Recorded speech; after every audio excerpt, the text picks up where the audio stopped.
China से एक ship जा रहा था पाकिस्तान। कहा जा रहा है इस शिप में न्यूक्लियर फिसाइल मटेरियल था या न्यूक्लियर बॉम्ब बनाने के कुछ कंपोनेंट्स थे जिससे न्यूक्लियर बॉम्ब फैसिलिटेट होता है। साथ में ये ड्यूअल यूज के मतलब ये सिविलियन यूज में भी हो सकता है और यूज हो सकता है और न्यूक्लियर बॉम्ब में भी यूज हो सकता है। इसको नवाशेवा पोर्ट पे रोक लिया गया।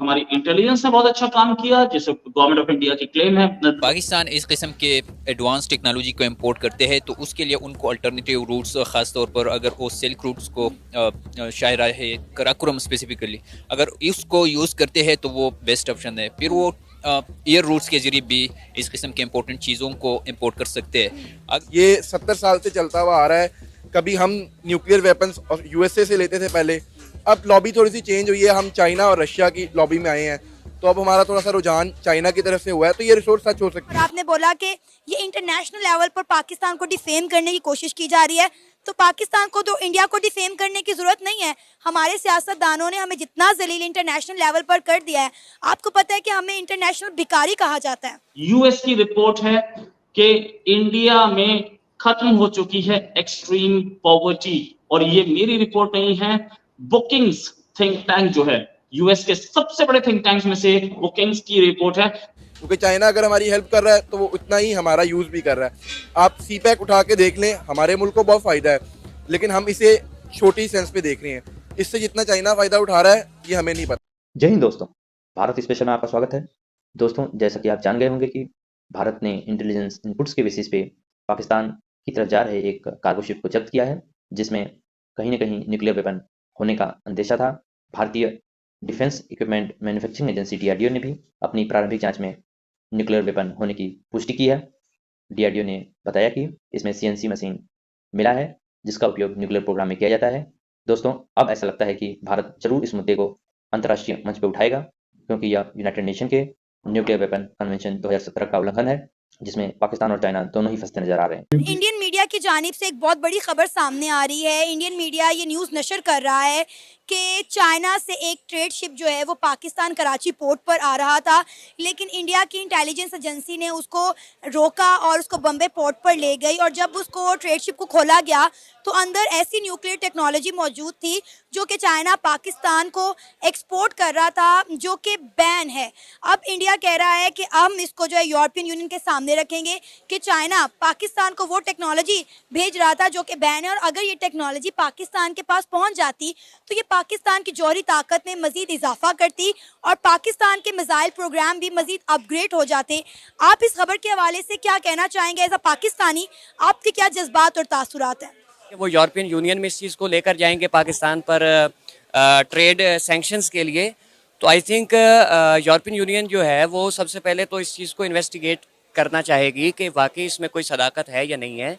मेरे ख्याल से तो ये पाकिस्तान को एक मैलाइन करने की एक नाकाम सी कोशिश है, जो कि आप देखेंगे कि बहुत जल्द मीडिया पर इसके आ जाएगा कि ये बेसलेस एलिगेशन था और इसके अलावा कुछ नहीं था। लेकिन सर आप देखें कि इतना बड़ा ये इल्ज़ाम तो नहीं हो सकता ना। अब आप देखें कि एक मीडिया ने, कितने मेन स्ट्रीम मीडिया पर, सोशल मीडिया पर ये खबर नशर की जा रही है और उन्होंने अपने जो है रिसोर्सेज के साथ मतलब अथेंटिकली इस चीज़ को प्रूव भी कर रहे हैं। मतलब आप देखें कि बहुत बड़ी खबर है कि न्यूक्लियर टेक्नोलॉजी, अगर हम बात करें तो वैसे भी डिफेंस सेक्टर के लिए पाकिस्तान हमेशा जो है वो चाइना का मोहताज रहा है।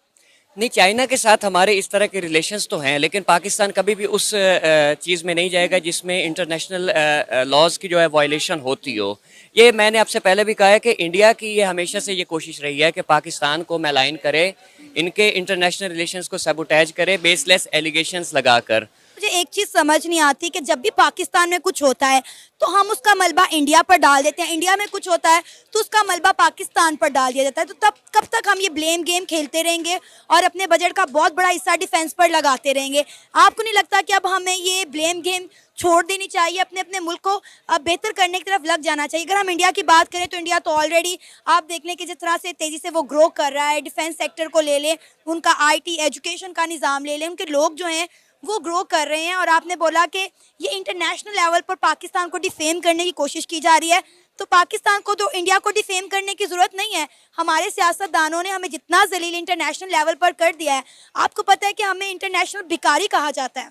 जी बिल्कुल, हम तो वो जो है एक बेगर्स के नाम पे पूरी दुनिया में हम एक रिकग्नाइज किए जा रहे हैं आजकल, चूँकि हमारे पॉलिटिशियंस ने from the very first day of after the creation of Pakistan, तो हमने तो हमेशा इस चीज़ को, हमने तो एक कशकोल उठाया जो 76 साल से हम तोड़ नहीं सके हैं।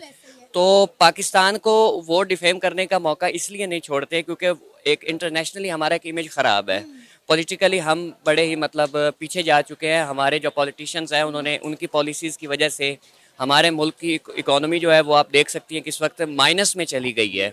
तो इसमें जो है अब रही बात ये जो ब्लेम गेम की है, तो ब्लेम गेम अब मेरे ख्याल से दोनों मुल्कों को बाकी दुनिया की तरफ देखना चाहिए कि उन्होंने किन किन शोबों में तरक्की करके आज वो दुनिया में अपना लोहा मनवा रहे हैं। लेकिन अगर हिंदुस्तान और पाकिस्तान को हम देखते हैं तो वो दोनों मुल्क सिर्फ और सिर्फ इसी बात पे लगे हुए हैं कि फॉल्स फ्लैग ऑपरेशंस करवा कर और इल्ज़ाम एक दूसरे पर लगा देना। तो आई थिंक ये एक अच्छी रिवायत नहीं है। क्या चाइना ये बोल सकता है कि इंडिया हमारे ऊपर इंटेलिजेंस कर रहा है और हमारा सामान ब्लॉक कर रहा है?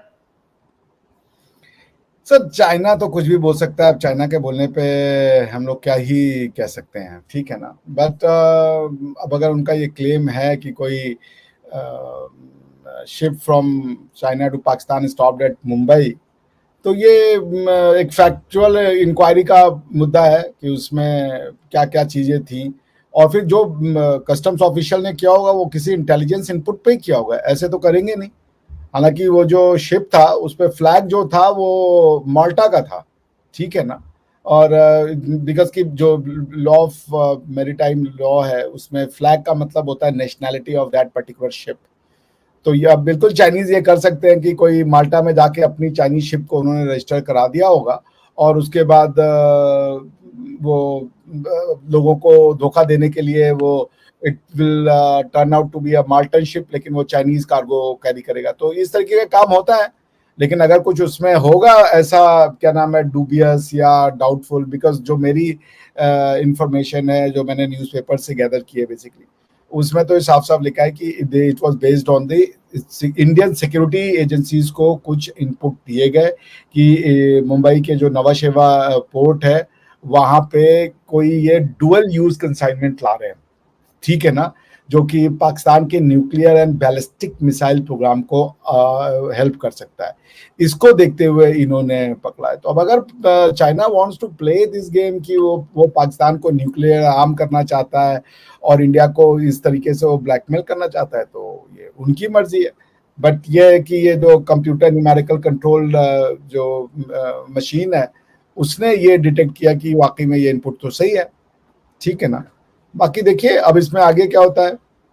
डीआरडीओ की टीम वहाँ पे ऑलरेडी इंस्पेक्ट कर रही है कंसाइनमेंट को, कि जो उसको कहा गया है कि न्यूक्लियर प्रोग्राम में यूज होने के लिए वो जो फिसाइल मटेरियल है वो जा रहा था, अगर वो भी उसको सर्टिफाई करते हैं तो फिर इसमें तो कोई वो नहीं बचता। क्योंकि अब ये चाइना करता क्या है कि चूंकि ये न्यूक्लियर क्लब का सदस्य है, जो एक आपको पता है जो न्यूक्लियर सप्लायर्स ग्रुप एनएसजी, ये ट्रीटी बॉडी तो है नहीं, एक इनफॉर्मल सा कॉन्ग्लोमरेशन है या एक इनफॉर्मल सा प्लेटफॉर्म है for nuclearly armed countries to meet and discuss the stoppage of the pilferage or spread of nuclear materials, nuclear arms, nuclear equipments, ये उसके लिए बनाया गया है। अब आप अगर उसके मेंबर हो करके और आप न्यूक्लियर स्मगलिंग में इन्वॉल्व हो तो फिर गॉड सेव वर्ल्ड। तो अब ये इसका अब क्या ही किया जाए। जो एक्सपर्ट की डिटेल आई है दादा वो ये है कि ये जो मैन्युफैक्चर, ये जो इसमें सामान थे, ये सामान जो है वो क्रिटिकल पार्ट होते हैं मिसाइल डेवलपमेंट प्रोग्राम के लिए। तो I don't know whether what's up in the China's mind, क्योंकि वैसे भी ये जो है शी जिनपिंग ही wants to flex his muscle. और ये जो कॉस्मोस इंजीनियरिंग है पाकिस्तान की डिफेंस सप्लायर जो है, वो तो वैसे ही 2022 से भारतीय जो इंटेलिजेंसीज है उनके रडार पे रही है। तो वो इटालियन मेड एक बार शिप को इन्होंने किया था इंटरसेप्ट नवा शेवा पोर्ट में, तब भी ये लोग फंसे थे। तो ये कोई फर्स्ट टाइम नहीं है, मतलब ये कॉस्मोस इंजीनियरिंग और ये जो Chinese Taiwan mining import and export company limited के बीच में जो डील हुई थी, तो that means Pakistan is whipping up more and more nuclear arsenal और